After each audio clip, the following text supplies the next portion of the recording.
Hey, what up, fam? Little follow up on. Sorry, the camera looks extra fuzzy in here with the lighting. I got a new camera and it's TBD. I'm not totally sure I'm going to keep it. The microphone, the setup, and everything is a little bit funky. I'm so used to using my phone. Anyway, little follow up on the post I put up a couple days ago about finding your roots and your lineage and your I was referring to my Irish blood and how meaningful that's been to me in recent years, and and how that revealed some of the narcissistic and psychopath borderline split in my family from certain people irreparably. This is a really big deal. Your gifts and your powers and your abilities that you have, your purposes and why you come to this earth. And this is one of the ways that you can tell narcissists and psychopaths and other characters of evil. And some of them are really good, man. Some of them are good. They've got it down. But the more the covert ones, dude, the highly intelligent, highly psychopathic ones are the most dangerous, and they can come with a vagina or a penis, or both or neither or whatever, dude. It's not gendered at all. It's just not. But the fragile or covert narc does tend to be female a little bit more, so just slightly more. Actually, I'm not going to get into diagnostics, dude. The fucking this is how you can tell. This is how you can usually tell narcissists, because the idealize and devalue phase. Because the gifts that you have, and oftentimes if these were attacked in your own family, you're extra sensitive around them, because it's why you're here on the earth, and the things that make you who you are and give you the most joy and the most pleasure, and the things that you're really good at, like, that's what you're supposed to be doing here. Like, God is the one that put those there, and that's always, it's always an indication. That's your true north, man. And narcs have this way of finding out what those things are. It's particularly easy for them if you have wounding around it, because they got trauma sniffers, and because they're social predators. They're not human in the way that we normally use that word. But as legal entities, they are, obviously. So you have to operate within the bounds of law as much as you have to. Narcissists love this idealize and devalue thing, and it's there should be another term for it, because what they really do is make you feel really, really good about who you are and what your special gifts are and what you bring to the world, and they make you feel so good. It's almost like the level of adoration borders on worship. The way they make you feel so good about who you are. And it's tricky, because the people that are truly in your soul tribe and family and people that really love you will do this in a way too, but in a way that's healthy, because they're not planning to rip the rug out from underneath you and watch you fall to the ground and splatter all over the place in total horror and destruction. But the way narcissists do it, they'll especially when they're meeting you, when they're assessing and going in for the kill and doing all the research on you and shit like that. Bonus points for them if you meet on a dating site, dude. Oh my God, watch out. Depending on how much you put out there. Mine, it was on a dating site called Spiritual Singles, of all places. To me, I didn't know narcissism existed back then, but I was in my late 30s. I put it all out there. I'm like, yeah, I want to have a family. I love God. I'm in recovery. I was like 10 years in recovery, not quite 10 years at that point, but having, I wanted to make up for lost time. Late 30s, and I had spent 14 years in addiction in my teens and early 20s, and so I was just like, yeah, this is who I am, this is what I want to do. And like, I had done a lot of healing that first, it was like 7, 8 years, 9 years at that point, almost 10. So many wonderful people. This is when I lived up in Oregon, man, and just wonderful people up there. My real soul family, the first people I ever felt close to on earth. And I was still navigating, the rest of my family was in other places. So So much of this shit's just come out in the last couple of years. Anyways, they love their victims when they're marking somebody for the kill. You know, they'll, okay, what do they value? What do they like? Who are they? And then they'll mirror all this shit. They'll mirror all this shit to you, and it feels real because they're professionals. This is what their whole life is going around doing this, mirroring people, pretending to be the kind of person that they think that person would like, and acting like that for some period of time to get their to get their empathy and emotion and attachment and all this stuff like way up there. And then when you're like starting to feel really good, and oftentimes from what I've heard, like with these people, oftentimes there's a really intense sexual connection too. In my case, it was like zero, absolute fucking zero, because I'm a heart-centered person, dude. And when you're with somebody that has no fucking soul and no heart, it has a bag of demons where their heart is supposed to be. There is no connection, and there was violence and assault also the very first time, and so it was never like that part. At least was never an issue. It was it'd be a stretch to even call it sex. Oh my god, this fucking creature, man. The way that they try to mimic is just it.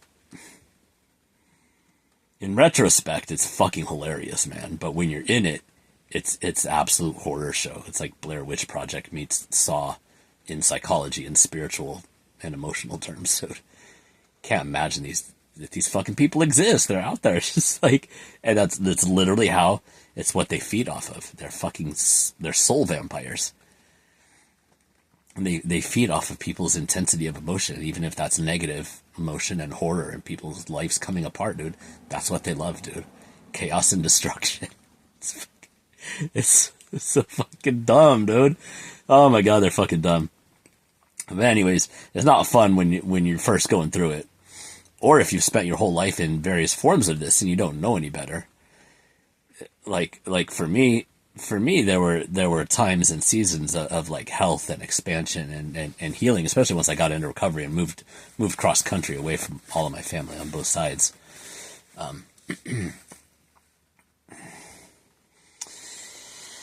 So that's a whole thing, dude. It's a fucking adventure. So you gotta write some books or whatever, dude. What I'm going through right now deserves a fucking Hollywood. This series, probably a trilogy. It's like fucking Twin Peaks meets Once Upon a Time in Hollywood meets fucking like Blue Highway, like all of David Lynch's work, dude. It's been my story in this season and the backstory of my life in large part. And Fear and Loathing in Las Vegas, just the freaking psychedelic craziness of these fucking people when they're in there ripping apart your fucking brain and your soul and your nervous system intentionally with medical precision in some cases because they have a fucking background in this shit. Good lord, man. But they go for people. They go for your fucking gifts, dude. I'm sorry, I all over the place a little bit. You gotta laugh about it at some point, man. Can't stay in the fucking misery forever. It's hell, dude. It's hell on earth. Like having to spend time around these people, being locked in to relationships with them, the abuse, the psychopathy, their willful destruction of life and even of their own children, man. Just because of their jealousy and fucking insanity, their poison, their absolute fucking poison. But they take people's gifts, their primary gifts, and they do this to their own children too, as many of us damn well know. Their own children and grandchildren, man, because they're jealous. They don't want to be outshined. They're like, it's fucking freaky, dude. It's freaky. They're not humans in the sense that we normally think of it, dude. They don't have the same parts. They don't have the same fucking parts in the frontal lobes. It is the most recent evolutionary part of humans, our empathy, compassion, mirror neurons. And so I think when there's like brain damage and excessive pain and trauma and stuff like that, that's the part that goes offline first. Or the higher executive functions, reason, rationality, language, all these things. And those of us with PTSD know that those things start to go offline too when your brain and your nervous system takes enough hits over a long enough period of time, or a hard enough one, even once. Single point trauma. That's how it happens. It usually happens from people that have complex trauma or childhood neglect, abuse, things that didn't get diagnosed or aren't even remembered in so many cases. Anyways, dude, the narcs, dude, whatever you value the most, they'll mirror that. They'll act like they love that about you and just like talk you up and up and up and push, like, just, oh my God, this is so amazing. You're the best at this. I've never seen anyone like you. I've never felt anything like this, and all this, like, all the fucking shit, dude. Claiming that they're fucking soulmates and shit is a big one if they're in, like, especially the spiritual communities. They're fucking predators, man. And they know it's targeted. They do this across time, across months and years. But everything that you value, they'll put you up on a pedestal and then they'll yank it out, and they'll turn like that, dude. And it's so confusing. That's why it causes cognitive dissonance, emotional whiplash, term that I like to use for that. And they'll have you like way up on fucking cloud 9, and then rip you down, way up on cloud 9, and fucking rip you down for no reason. And then they'll make excuses for it, or they'll Darvo you. They'll try to say, no, it's you doing this to me. Deny, what is it? I don't remember what Darvo stands for, but it's they'll accuse you of whatever the fuck they're doing. And even normal humans can do this a little bit. We're all prone to make mistakes and project things that we don't like about ourselves out into the world somewhat, but not at the level that it's a different thing when you're dealing with the cluster B disorders, because they're doing it willfully and maliciously to hurt other people because it gives them pleasure. It's how they call it narcissistic supply, when other people are suffering, or when people are just worshiping them and fucking groveling around. Depending on where they're at on the spectrum, it will determine what kind of supply they like the most. Narcissists love to be worshipped. They love to be worshipped and adored, and when that's not happening, they have very little use for people. Psychopaths and sociopaths tend to enjoy the destruction, like the more sadistic types of people, and then the BPD histrionic tends to just be like much more the chaos factories, and that's how they get their supply needs met. But they're all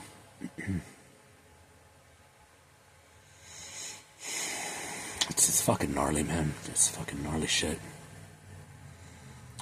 But yeah, this is how you can tell if you're with somebody, if you don't really know that much about these disorders, if you've had like one, or if you're questioning if somebody that you're with might have this disorder. If you're looking this stuff up on YouTube and just like searching for answers and shit like that, keep looking, because you'll find them eventually. So many of us, our lives were saved because of social media and finding other people that have gone through the same things. It's another one of my favorite tactics. Fucking isolate their victims so that they don't have support, they don't have family, they don't have friends around, so you don't have healthy reflections from real people who would tell you, like, this is batshit crazy, what are you doing with this person? Because over time they can increase the abuse once they have your defenses broken down and down and down and down and down. And it's all by plan. It's all planned out, man. That's what's so sick. But that's the worst thing, because they'll take your gifts, they'll take your spiritual gifts, they'll take your love and your joy and the things that bring you the most happiness, and they'll pretend that they love those things, and then out of nowhere they'll just like say that they hate it, and they hate you, and they hate that about you, and they never said that, and just like fucking rip your fucking guts out, dude. And the worst thing, almost worse than the actual assault and pain and everything else, is knowing that they just did it for kicks. You're not even a human being to them. You're a thing. You're a thing to be used for entertainment and torture. That's torture. That's how they fucking get their jollies off, dude. When you realize that this is the extent of it, it's almost worse than anything you go through when you're actually with the person, man. And oftentimes this doesn't happen until you've been out of the relationship and have some distance and time to reflect and start healing and shit like that, and even finding out what these disorders are. But if you have somebody that's like talked you up and said all this stuff about you, and claimed to have all these things in common with you, and shit like that, especially around your gifts and spirituality and shit, and then all of a sudden they switch and they're like mocking you or making fun of you or tearing you down, or blocking it out or saying like, I never said that, like, what are you talking about? I'm not this, I'm not that, and making contradictory fundamental claims about who they are, about their character, about their personality, about their preferences. And this is a full-grown adult. You're probably dealing with somebody on the spectrum, the cluster B spectrum, not the autism spectrum.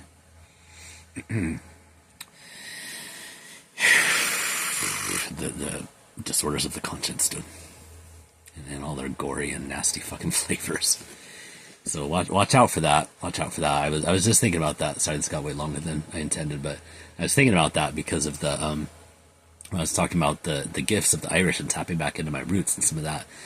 Dance is huge for me. I used to be a DJ for ecstatic dance for like 6-ish years when I was in Oregon.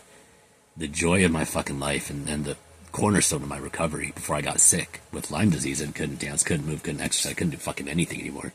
And my particular narcissist was, part of a community also, and that was one of the things, like, oh my god, you dance, I fucking love this, I love that, and all this stuff. And then later on was like ripping on me with music that I had made and playlists I had made and stuff like that. And it's just like, it was so fucking weird. This was just months into it, dude, because she had said how fucking she was so amazed and blown away and all this stuff. It's similar to other claims, with like recovery and things like that. They're like the core of who I am, and then weeks or months in the relationship, like, oh, I never said that. I hate people that are A, B, C, and D, me, all my characteristics, all the things that I fucking love.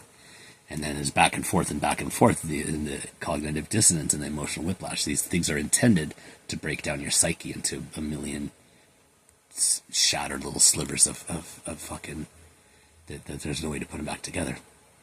Well, they can laugh and run off while they're with some other new supply, dude. Because you're not a person to them. You're a fucking drug. They just don't have the wiring, dude. They just don't have the wiring. And eventually, that's what we have to, those of us that have been victims of this kind of abuse and torture, that's what we have to get through our minds. There's no changing them. There's no reasoning with them. They're not going to just grow a fucking conscience one day. It's not going to happen. We just have to protect ourselves from them and stay far the fuck away from them. Forever and ever. Amen. As much as possible. Unfortunately, there's a lot of them in the world, so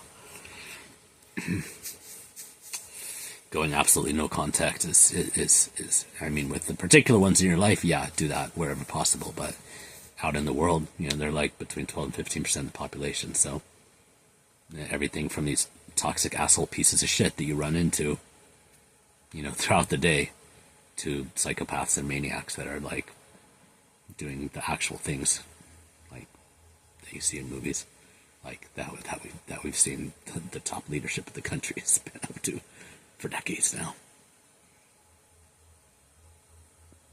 Some motherfuckers, dude. Motherfuckers. Anyways, dude, your gifts are from God. If you've been targeted, it's because you're important. And those gifts are very important, dude. Dig in. If you've been wounded around your gifts, especially from your family, fuck those motherfuckers. God fucking damn those motherfuckers. But bring them back out, dude. Bring them back out. Those are your source of strength. Life. Love. Gold. God put him there for a reason. Love you, fam.